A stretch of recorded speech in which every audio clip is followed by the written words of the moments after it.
Hello, friends. Welcome to our podcast channel. Well, hi, hello, welcome, friends. Especially the students today. In today's podcast, we have with us Apula Chakraborty ma'am, done her masters in chemistry, academic director of SSM Academy, Kolkata. She's the recipient of a national award as a teacher in 2012, awarded for her innovation in teaching science, awarded for science drama by VITM Kolkata, a resource person for CBSE and Vigyan Prashad. She published articles in Times of India and many other places. He wrote books for CBSE Practical Chemistry. She is also state coordinator for VVM, organized by NCERT and Vigyan Prashad. What an illustrious person to talk about science to young children and especially the students. And believe me, today's topic is COVID-19 and its medication. Stay with us and let us see what ma'am has to say.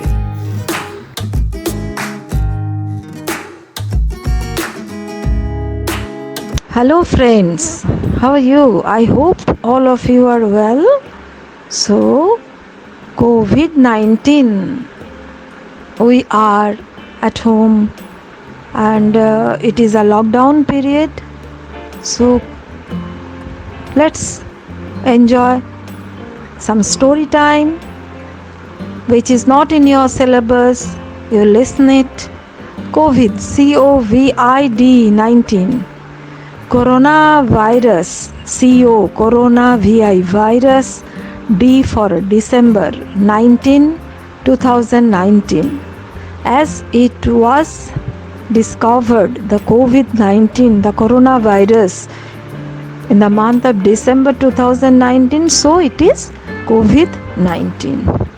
Now I hope that we are all getting that news where this hydroxychloroquine is used as a part of treatment COVID-19. This hydroxychloroquine has come from quinine. So we enjoy that some story related to quinine, which is an old anti-malarial drug in a modern world. Quinine remains an important anti-malarial drug almost 400 years after its effectiveness was first documented.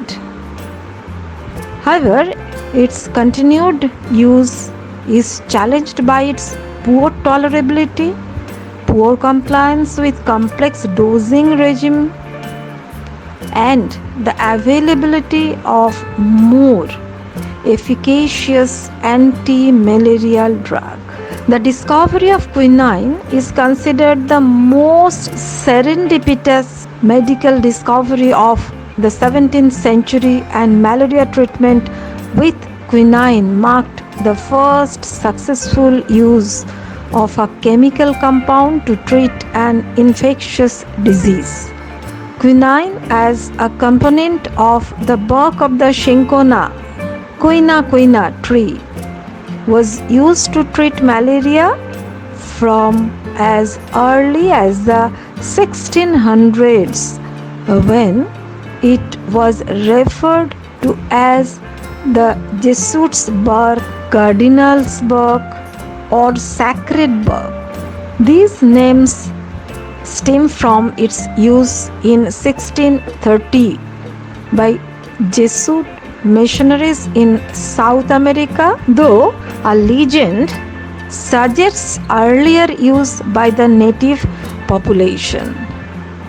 According to this legend, an Indian with a high fever was lost in an Andean jungle. What is Andean jungle? Amazon rainforest. He was very thirsty.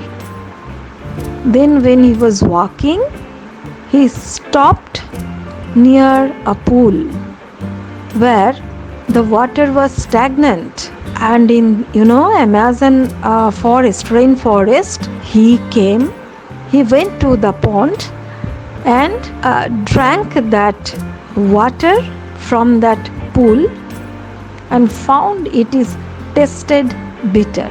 He thought he was poisoned, realizing that the water had been contaminated by the surrounding quina trees. Surprisingly, his fever soon abated and he shared his accidental discovery with fellow villagers, who thereafter used extracts from the quina bark to treat fever.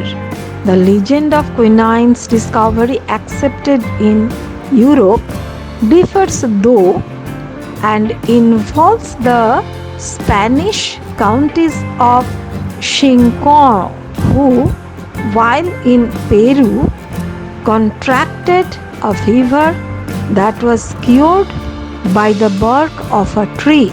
Returning to Spain with the bark, she introduced quinine to Europe in 1638, and in 1742, botanist Carl Linnaeus called the tree Cinchona in her honor.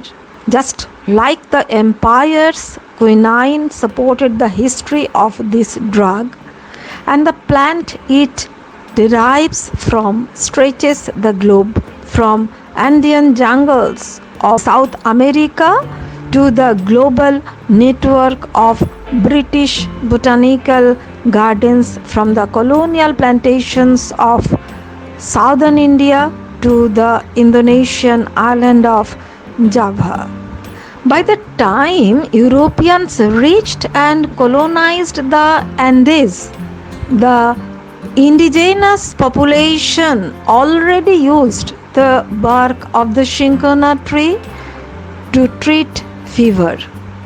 At this stage, the bark itself was used as a medicine. The chemical processes to extract the quinine from the bark were only invented later. The European colonizers first sent the bark to Europe around the 17th century, probably by the way of Jesuit missionaries, thereby cementing it as a popish. Popish means Roman Catholic. Popish medicine in the minds of many Protestants.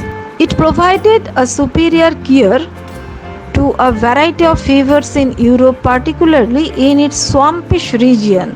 Swampish means where the muddy and the waters are there. So, swampy regions, the bark was ground down into a powder and then mixed with wine to counter its bitter taste. In 1820, French scientists Pierre Pelletier and Joseph Caventou discovered the process to extract quinine from the cinchona bark, which improved the potency of the medicine markedly. The discovery came just in time for European empires as they were expanding at dizzying paces into malaria-ridden parts of the world. Now, they just needed enough bark to supply their armed forces with quinine. Thus began an arms race for the precious bark among European powers. Several newly independent South American republics, however, controlled supply of cinchona. After their independence from Spain in the early 19th century, they inherited the monopoly on the exploitation of the cinchona tree. The republics of Peru, Ecuador, Colombia, and Bolivia jealously guarded their monopoly of the crucial cinchona trees. They imposed strict export restrictions on seeds and plants, while gaining significant profits from exporting the bark.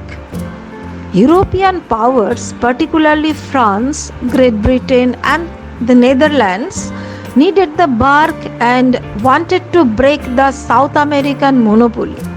So, they sent out several expeditions to procure seeds and plants, often by smuggling them out illegally, so they could be replanted in colonial plantations. Expeditions by explorers such as Clements Markham, Richard Spruce, and Robert Cross all managed to procure seeds and trees of varying quality. It was Charles Ledger.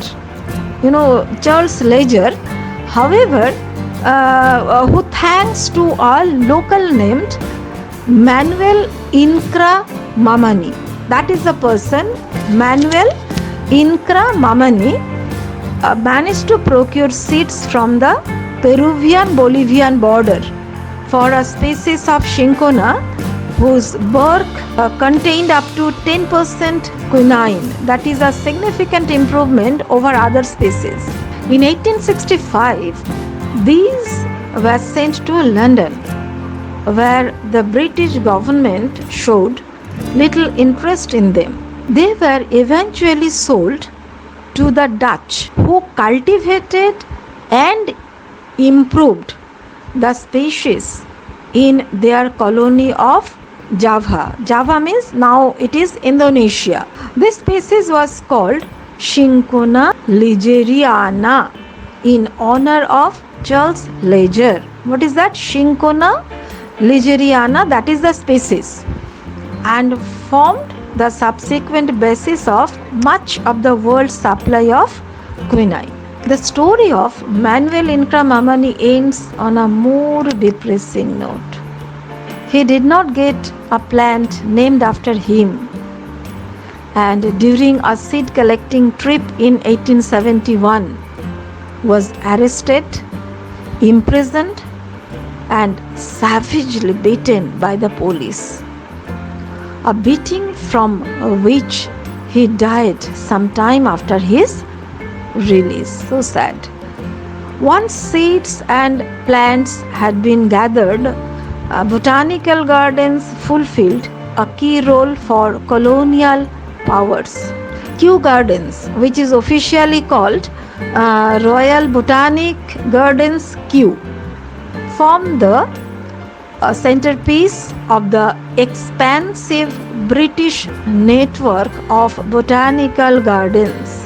1841 marked the year when the botanist William Hooker was appointed as director of the gardens. This started the so-called Hooker dynasty, as he was succeeded by his son Joseph Dalton Hooker, who in turn was succeeded by his son-in-law William Turner Thistleton Dyer. Under the leadership of these people, Kew Gardens was put firmly into the service of the British Empire and stood at the head of a network of more than 100 botanical gardens stretching out across the empire.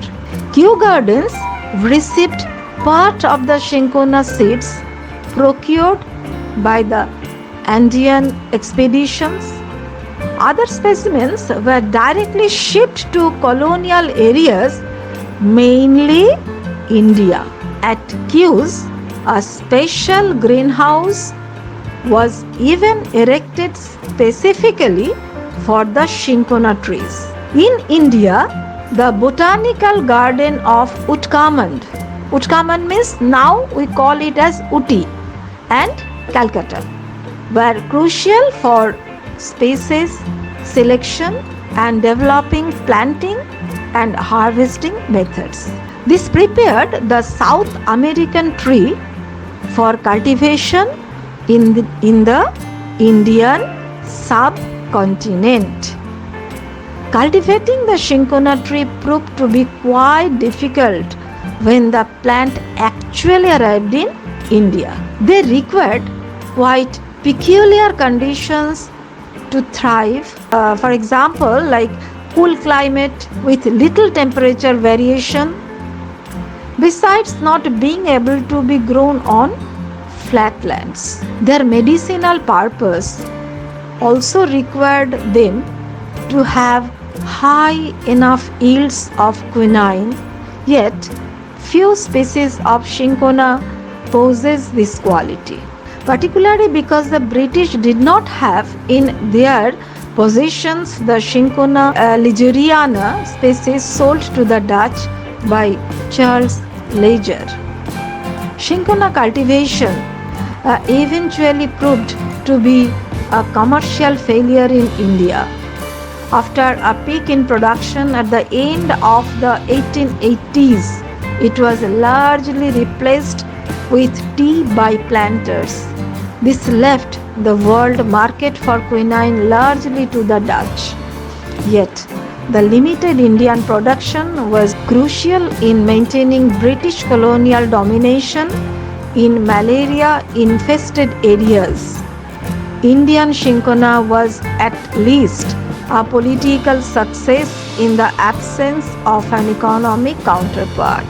The Dutch were the first to make growing cinchona commercially successful.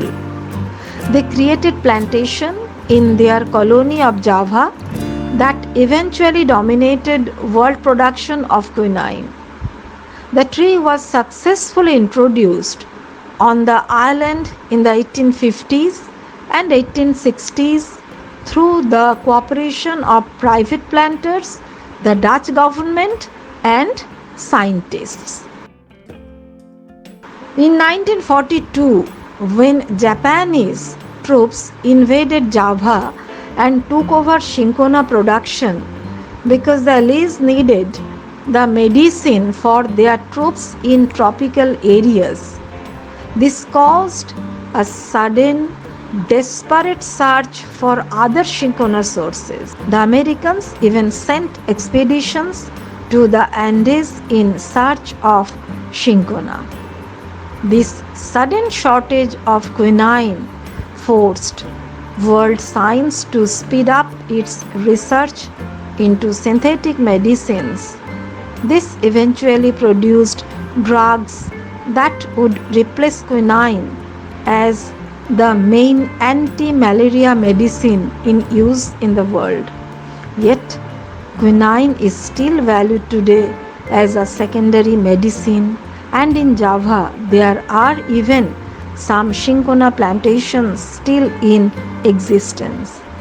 Plantations that remind the island of its one-time domination of world production of this life-saving drug. So friends, today this much. Next day we'll discuss on the other part of quinine, the medicinal value and all. Thank you. Thanks to